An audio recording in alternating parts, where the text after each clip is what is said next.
My name is Eve, and I'm a survivor of the Adam and Eve project. I wasn't always a psychopath. Neither was Adam. There were 10 of us. 5 Adams and 5 Eves handcuffed together in a room with no doors. When I opened my eyes, staring at an unfamiliar ceiling, my name was Eve. I had no other names but Eve. There were 9 bodies spread around me, including a boy, a lump attached to me, curled into a ball. Our real identities were lost, though I could recall small things, tiny splinters still holding on. I saw a dark room filled with twinkling fairy lights, a bookshelf decorated with titles I never read, boxes of prescribed medications sticking from an overflowing trash can. The walls were covered in sticky notes and calendars, a chalkboard bearing a countdown to a date that had long since passed. I thought you were going to try this time. Why do you make it so hard? The voice was a ghost in my head. She didn't have a name, barely an identity, but my heart knew her. She existed as a shadow right in the back of my mind, suppressed deep down. With her, I remembered the rain soaking my face, and my pounding footsteps through dirt. When I tried to dive deeper inside these splinters, I hit a wall. It should have confused me, angered me, but I couldn't feel anger. There was only a sense of melancholy that I had lost someone close to me. With no proper memories, though, I didn't feel sad I wasn't the first one awake. There were others, but neither of us spoke, trapped inside our own minds. Drawing my knees to my chest, I wondered what the others were feeling and thinking. Did they have loved ones they couldn't fully remember? I did know one thing. There was something wrong with my body, the bones in my knees cracking when I moved them. Everything felt stiff and wrong, my neck giving a satisfying popping noise when I tipped my head left to right. The room was made of glass. 4 glass walls casting 4 different versions of me. It was like looking into a fun mirror, each variant of me growing progressively more contorted, a monster blinking back. There was a metal thing wrapped around my wrist, and when I tugged it, the lump next to me groaned. I noticed the handcuff, and the lump, when I was half awake. But I thought I was hallucinating. The lump had breath that smelled of garlic coffee, and he snored. Adam, my mind told me. The lump's name was Adam. Everything about me felt new, like a blank slate. I had no real thoughts or memories. The boy attached to me was different from the others. Adam was dressed in the same bland clothes, but his had color, a single streak of bright red stained his shirt. I found myself poking it, and he leaned back, his eyes widening. The red was dry, ingrained into the material, which meant at some point, Adam had been bleeding. Not a lot, and he didn't look like he had any wounds. I studied him. Or, I guess, we studied each other. He was a wiry brunette with freckles and 0 flaws, like his face had been airbrushed. This wasn't the natural kind of airbrush. I could see where someone or something had attempted to scrape away his freckles too, the skin of his left cheek a raw pinkish color. I wasn't a stranger to this thing either. I could see where several spots on my face had been surgically removed. The boy glued to my side was an enigma in a room drowned of color. The red on him made him stand out in a sea of white, a mystery I immediately wanted to solve. I couldn't help it, prodding the guy's face, running my finger down his cheek and stabbing my nail under his nose for signs of bleeding. I was curious, and curiosity didn't belong in the white room full of blank slates. I wondered if the old me looked for that kind of thing. Her bookshelf was full of horror and crime thriller, an entire box set of a detective series my mind wasn't allowed to remember. There was that wall again, this time slamming down firmly on the room with the fairy lights. There was too much of me in my fragmented memory, the girl who wasn't Eve. I wasn't fully aware that I was violently prodding Adam, until he wafted my hand away. The boy opened his mouth to speak, his eyes narrowing with irritation, before his mind reminded him that irritation did not exist in the white room. I watched the anger in his eyes fizzle out, and he frowned at me, adapting the expression of a baby deer. I think he was trying to be angry, trying to yell at me. When I realized he couldn't swear, or didn't know how to swear, he distanced himself from me, turning his back and folding his arms. I got the hint, shuffling away, only for the handcuffs to violently snap us back together. This is a recorded message stated by the United States government on 8/27/2023 regarding the Adam and Eve project. Please listen carefully. This message will not be repeated. A text-to-speech voice drew my attention to the ceiling, and next to me, Adam let out a quiet hiss. You have been unconscious for 35 days and 16 hours, following awakening. It is recommended that you remain where you are. The voice was pre-recorded, but it definitely sounded aimed toward the Adam who was crawling towards a door that looked like a wall, but I could see the subtle glint of a handle. 200 years ago, on April 5, 2023, NASA announced the discovery of dark sky, a potentially hazardous NEO, near-Earth object, was estimated to miss our planet, flying by at just 19,000 miles, 32,000 kilometers. 200 years ago. The robot's voice wasn't fully registering in my brain. The text-to-speech voice paused, and a screen lit up in front of us displaying dark sky, and then flickering to several news screens. CBS, NBC, Fox News, and BBC, all with red banners and panicked-looking presenters. However, during its passing, the dark sky asteroid's collision course changed, striking our planet on April 13, 2023, causing global destruction and a mass extinction event. A screen showed us the entirety of the West Coast underwater. New York, London, Seoul, Tokyo, all of them.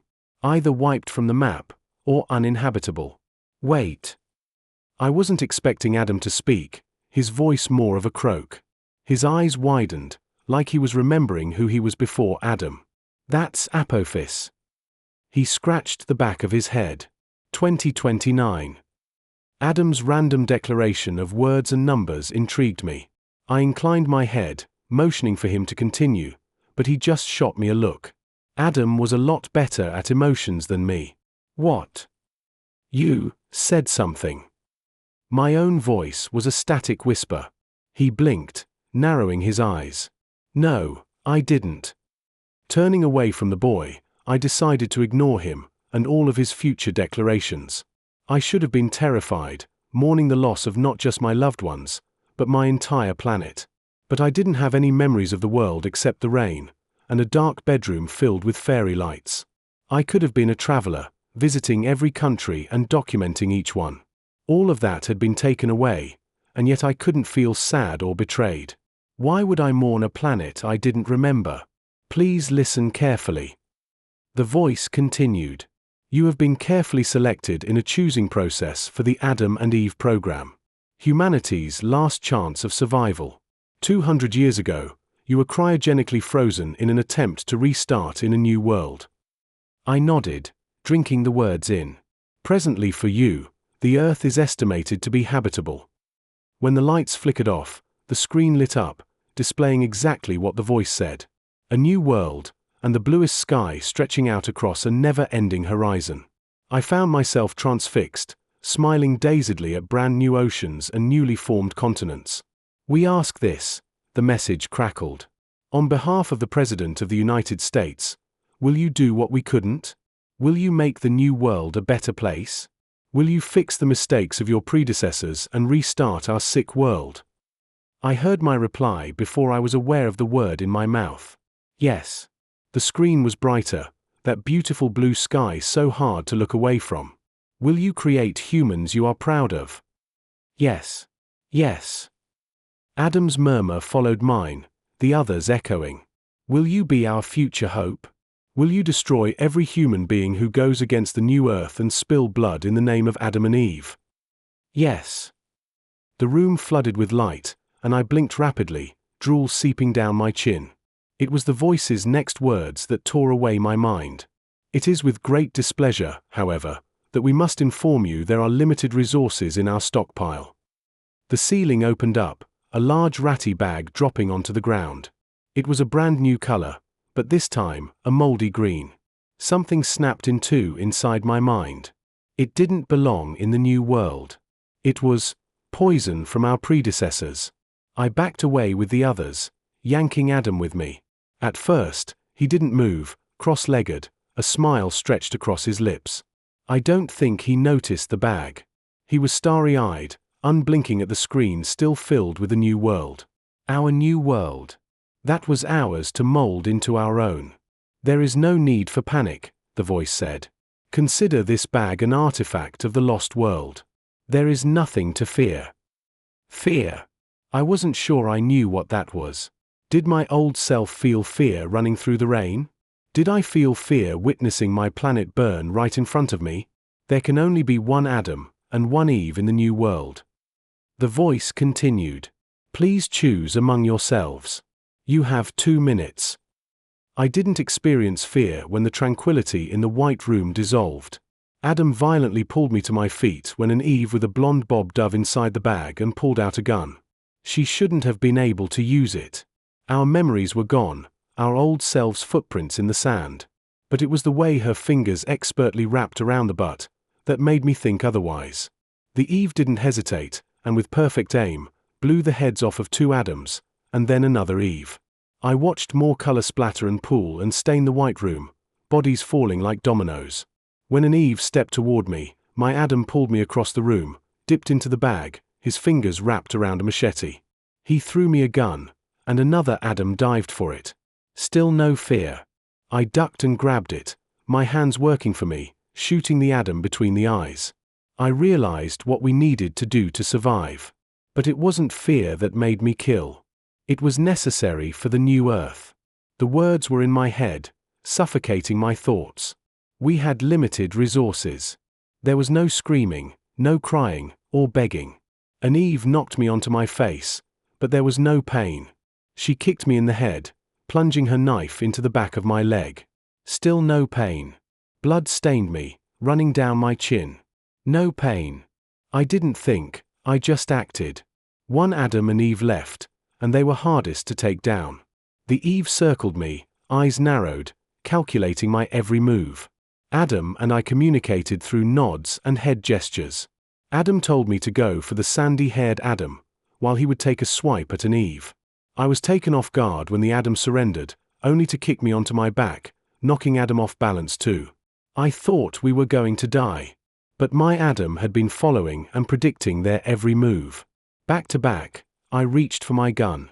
2 bullets left. I managed to get Eve straight through her left eye.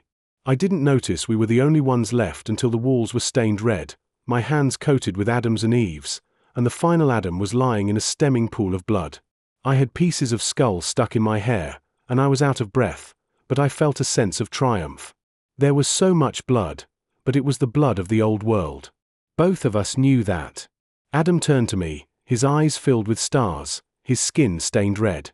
I thought he was going to hug me, but his gaze found the screen where our new world awaited us.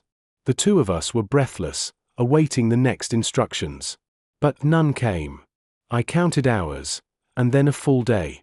Adam had gotten progressively less appealing the longer I stayed isolated with him.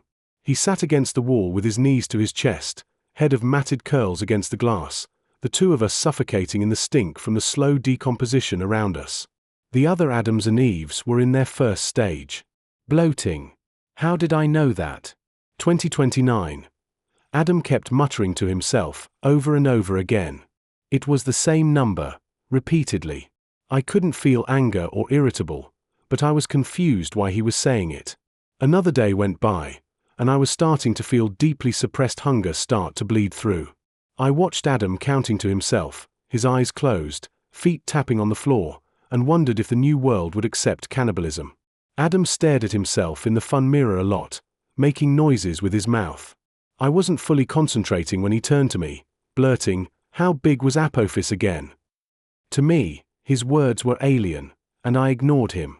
But then he started talking again, spewing random words. Huntley Diving Center. Med School. Cheese sandwich. Man with a bald head. When I told him to stop, he continued. Van. Cheese sandwich. Pretty Little Liars. He knocked his head against the wall. Professor Jacobs told me to go, but I didn't want to go. I told him I'd call the cops, and then I'm seeing silver. Adam. I said. Stop. Bad news, he whispered.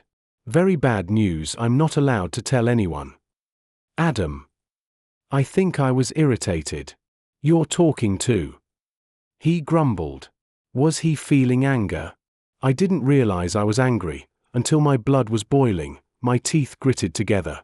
Yes, because you keep singing and talking, and making mouth noises, and you're driving me insane. His grin told me one thing. No matter what happened, and what toxic and tainted parts of humans we wanted to leave behind, we were those last remnants. Don't look at me like that, I snapped. He rolled his eyes. Like what? Like that. I turned towards the wall, folding my arms. Immature, he muttered. I'm the immature one. Adam sighed. When I turned my head, his eyes flickered shut. United States, Canada, Mexico, Panama, Haiti, Jamaica, Peru. His gaze tracked the screen in front of us. Republic Dominican, Cuba, Caribbean, Greenland, El Salvador too. I don't know what possessed me to whip around, lunging at him like an animal. I got close. So close, shuffling over to him, his breath tickled my chin. Adam's eyes were still closed, but he was smiling, and my stomach fluttered. I leaned forward, suddenly remembering that as Adam and Eve, we had a job to do. I think he knew that too, because the second I moved closer, he jolted away. I'd rather reproduce with a plant. Adam muttered. I was suddenly consumed with fear. I had to continue the human race. But did it have to be with him?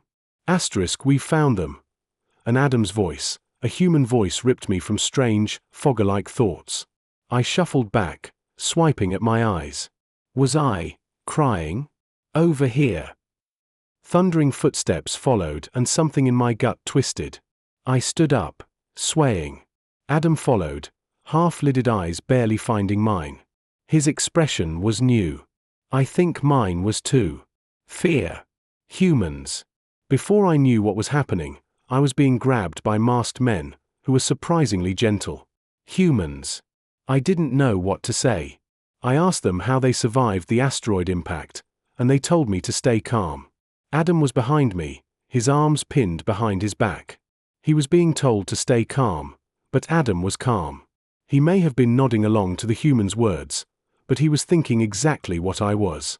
When an Eve cupped my cheeks and asked if I was okay, my gaze flicked to my discarded gun. Oh, leave her. She was yelling in my face. Sweetie, you're in shock. Can you tell me how many fingers I'm holding up? I nodded dizzily, unable to tear my gaze from my weapon. 5. There could only be One Adam and One Eve. I felt fear for the first time when Adam and I were led through large silver doors and into blinding sunlight. When it faded and my eyes found clarity, I wasn't seeing breathtaking views of mountains and newly formed oceans. Across the road, a woman was walking her dog. A school bus flew past, then an ambulance, a long line of traffic snaking down the road. I could smell Chinese food, my mouth watering. When Adam started screaming, my fear came back, and it was enough to unravel me completely, sending me to my knees. I was still stained in blood, wrapped in a blanket I could barely feel. My mind that had been ripped apart, that had splintered for the good of our humanity, was starting to crumble. Humanity didn't need fucking saving. It only truly hit me when I was sitting in the back of a cop car, Adam in the front seat, his knees pressed to his chest, that I wasn't a last savior of our species. The Earth was still spinning, still alive in modern-day 2023, and I was just Eve. The Eve who sat next to me in the back of the car, gently rubbing my hands, told me my name was Olivia. I was a 24-year-old student, and I had been missing for 3 years. Adam's name was Kai. He was 23, and a med student. No, we were Adam and Eve. I spent a while in another white room, but this time I wasn't forced to kill people. I was told I had been through brutal torture I could not remember. I told her that was impossible, and then she calmly showed me my legs and arms. I was covered in burns, old and new bruises, my body sliced open and stitched up. With this abuse, my kidnappers had successfully turned me into a shell of myself. I was asked if I wanted therapy to revisit those memories, but I declined. I was happy being Eve, even if it was just for a while. I saw Adam several times, but he was never fully conscious, either strapped to a bed, muttering to himself, or cross-legged on the floor, head tipped back. I was 2 months into my treatment when he barged into my room, a hospital gown only just clinging onto his ass. Eve. He looked drunk, stumbling over to my bed. Adam grabbed my glass of water, drained half it, and spitting it out. Or whatever your real name is. He bit into my half-eaten stale cupcake. Again, Adam spat it out. This tastes like shit, Eve. Olivia. I said. Sounds fake. That's 1-week-old cupcake you're eating. He spat the rest out, and against all odds, I couldn't resist a smile. You look like shit, he said, trying to lean against the wall. Love the hospital dress. He raised a brow. It's very I just got out of the psych ward. With his memories back, Adam was even more insufferable. I ignored that. Are you bleeding? I was referring to the smear of red dripping down his arm. Adam shrugged. It's a scratch. He saluted me with cupcake wrapper. I ripped out my 4. I reached for my panic button, but he got there first. 2029, Adam said, his words slurring. Haze when Apophis is going to hit us. I nodded slowly. My re-education was going well. I was getting my emotions back in full. Which, of course, included annoyance. It's going to miss us. Think. Adam hissed, pressing his finger to his lips. Gotta be quiet. Shutting the door painfully slowly like he was in a cartoon skit, Adam stumbled over to my bed, prodding at his neck. They stabbed me, he said in a manic giggle. But I'm not stupid. I'm smart. I'm like so smart, and it's been driving me crazy. But now I see it. This is why they took me away and played with my head. I was dumb at first. So dumb. But I remembered 2029. And it came back to me piece by piece, Eve. Adam leaned forward. Apophis. 2029, he said, his breath tickling my cheek. Is why we were taken. He burst out laughing, and I stabbed the panic button. Can't you see? April 2029? 19,000 miles. A buying lump of space rock going zome. He stopped laughing, slamming his fist into his palm. Impact. Bang. Adam's eyes widened, his expression crumpling. That's what's going to happen. We lose all of them. He took a deep breath, and I braced myself. Do not start singing. United States, Canada, Mexico, Panama, Haiti, Jamaica, Peru. This time, it was with purpose, emphasizing every country. Adam. He didn't reply, almost in spite. Republic Dominican, Cuba, Caribbean, Greenland, El Salvador too. The guy shook his head. Don't you remember the song they taught us? That's where it's going to hit. Also from a cartoon. I corrected. He surprised me by wrapping his arms around me in a hug. Adam was warm.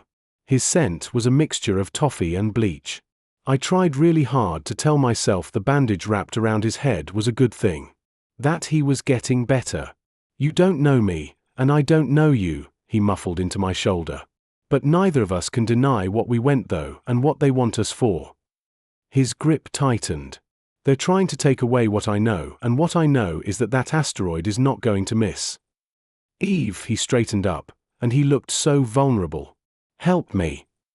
He whispered, before crumpling into a heap. I tried to help him, before my door swung open, several Eves in white dragging him out. According to them, he was experiencing mild side effects from treatment. Unlike me, Adam chose to get his memories back. Yeah, that's not a good idea. Olivia's mind was too much, too painful. My old life started to seep back in the form of loved ones as I was slowly deconditioned. I stopped referring to boys and girls and Adams and Eves, and was firmly told the new Earth was just fantasy, all of the destruction I saw generated with AI. I have a girlfriend, who visited me every day. She said I didn't have to take the therapy, but I know she wants me to remember Olivia. Her name is Charlie, and when I was released from the White Room, she took me back to our shared house. I have 2 roommates, Sam and Matt.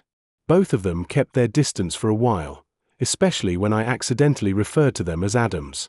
I'm still getting letters from the facility politely inviting me for a therapy session.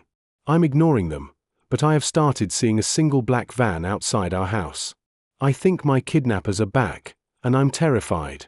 The facility told me to call them as soon as I see anyone suspicious. I've told Charlie and the guys to hide upstairs, and right now I'm in our living room. It's pitch black outside, but I can see a figure standing directly outside our house. I've turned off all the lights. Every time I blink, I swear they're getting closer. And I think, fuck. I think it's Adam.